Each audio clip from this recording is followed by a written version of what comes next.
Hi అండి, అందరికీ నమస్కారం. Welcome to Vijay media. ఇప్పుడే అందిన వార్త. కేంద్ర ప్రభుత్వం పెన్షనర్లకు లైఫ్ సర్టిఫికేట్ల మీద అయితే కీలక అప్డేట్ అయితే వచ్చింది. సో దానికి సంబంధించిన పూర్తి వివరం చెప్పడం కోసం నేను వీడియో చేస్తున్నాను. వీడియోని కూడా స్కిప్ చేయకుండా పూర్తిగా చూడండి. అప్పుడే నేను చెప్పే సమాచారం మీకు బాగా అర్థమవుతుంది. అలాగే వీడియో నచ్చితే కనుక వీడియోకి లైక్ ఇచ్చి నన్ను సపోర్ట్ చేయండి ఫ్రెండ్స్. కొత్తగా ఎవరైనా మా ఛానల్ చూస్తున్నట్లయితే కనుక తప్పకుండా సబ్స్క్రైబ్ చేసుకోండి. అప్పుడే నేను పెట్టే మరిన్ని అప్డేట్స్ అన్ని నోటిఫికేషన్కి అయితే వస్తాయి. అలాగే వీడియోని లైక్ చేయడం వల్ల వీడియో కొంతమందికి రీచ్ అయ్యే ఇన్ఫర్మేషన్ మరికొంతమందికి అయితే రీచ్ అవుతుంది. సో లేట్ చేయకుండా వివరాలు ఏంటో చూద్దాం. కేంద్ర రాష్ట్ర ప్రభుత్వ పెన్షనర్లు ప్రతి సంవత్సరం నవంబర్ 30వ తేదీలోపు లైఫ్ సర్టిఫికేట్ సమర్పించడం తప్పనిసరి. పింఛన్దారులు తమ ఉనికిని ధృవీకరించుకోవడానికి ఈ సర్టిఫికేట్ చాలా ముఖ్యం. సాంప్రదాయ పద్ధతిలో బ్యాంకులకు వెళ్లకుండా ఇప్పుడు ఆధారిత బయోమెట్రిక్ సదుపాయంతో డిజిటల్ లైఫ్ సర్టిఫికేట్ సమర్పించే అవకాశం ఉంది. అయితే ఈ డిజిటల్ విధానంలో కూడా కొన్నిసార్లు సాంకేతిక లేదా సమాచార లోపాల వల్ల సర్టిఫికేట్ తిరస్కరణకు గురయ్యే అవకాశం ఉంది. మరి ఇలా రిజెక్ట్ అయితే పింఛన్ ఆగిపోతుందా? పింఛన్దారులు వెంటనే చేయాల్సిన పనులు ఏమిటి తెలుసుకుందాం.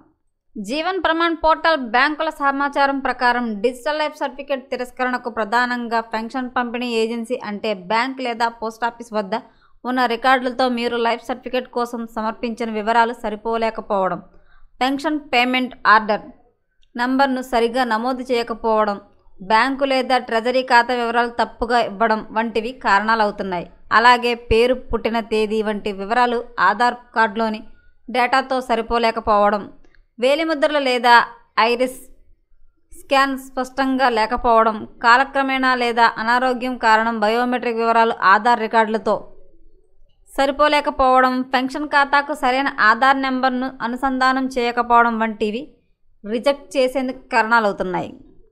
డిజిటల్ లైఫ్ సర్టిఫికేట్ తిరస్కరణకు గురైనట్లు SMS లేదా వెబ్ పోర్టల్లో స్టేటస్ ద్వారా తెలుసుకుని వెంటనే ఈ చర్యలు తీసుకోవచ్చు. ముందుగా మీ పెన్షన్ పంపిణీ ఏజెన్సీని సంప్రదించి తిరస్కరణకు గల నిర్దిష్ట కారణాన్ని తెలుసుకోవాలి. తిరస్కరణకు గల కారణం SMSలో స్పష్టంగా లేకపోతే నేరుగా వెళ్ళి కనుక్కోవడం చాలా ముఖ్యం.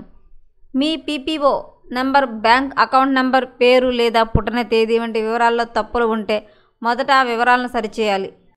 అవసరమైతే మీ PDA రికార్డుల్లో కూడా మార్పులు చేయించాలి. అన్ని వివరాలను సరిచేసుకున్న తర్వాత కొత్త జీవన్ ప్రమాణంతో మరో డిజిటల్ లైఫ్ సర్టిఫికేట్ను సమర్పించాలి. ఈసారి బయోమెట్రిక్ అథెంటికేషన్ స్పష్టంగా సరిగ్గా జరిగేలా చూసుకోవాలి. ఒకవేళ సాంకేతిక సమస్యల వల్ల లేదా బయోమెట్రిక్ మార్పుల వల్ల లైఫ్ సర్టిఫికేట్ సమర్పించడం అసాధ్యమైతే మీరు మీ మాన్యువల్గా లైఫ్ సర్టిఫికేట్ను సమర్పించవచ్చు. పెన్షనర్లు తమ ప్రమాణ్ ఐడిని ఉపయోగించి జీవన్ ప్రమాణ్ అధికారిక పోర్టల్ jeevanpraman.government.in లో మీ డిజిటల్ లైఫ్ సర్టిఫికేట్ను అంగీకరించారా లేదా తిరస్కరించారా లేదా పెండింగ్లో ఉందా అనే స్టేటస్ను ఎప్పుడైనా తనిఖీ చేసుకోవాలి.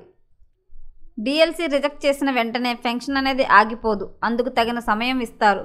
మీరు వీలైనంత త్వరగా మీ జీవన్ ప్రమాణ పత్రం సమర్పించి సమస్యను పరిష్కరించుకోవడం చాలా ముఖ్యం. సాధారణంగా నవంబర్ 30 నాటికే లైఫ్ సర్టిఫికేట్ అందకపోతే డిసెంబర్ నెల పింఛన్ నిలిపివేసే అవకాశం ఉంటుంది. అయితే తిరస్కరణ అయినప్పుడు కూడా మీరు నిర్లక్ష్యం చేసి ఆ తర్వాత కూడా కొత్త సర్టిఫికేట్ను సమర్పించకపోతే పెన్షన్ ఆగిపోతుంది.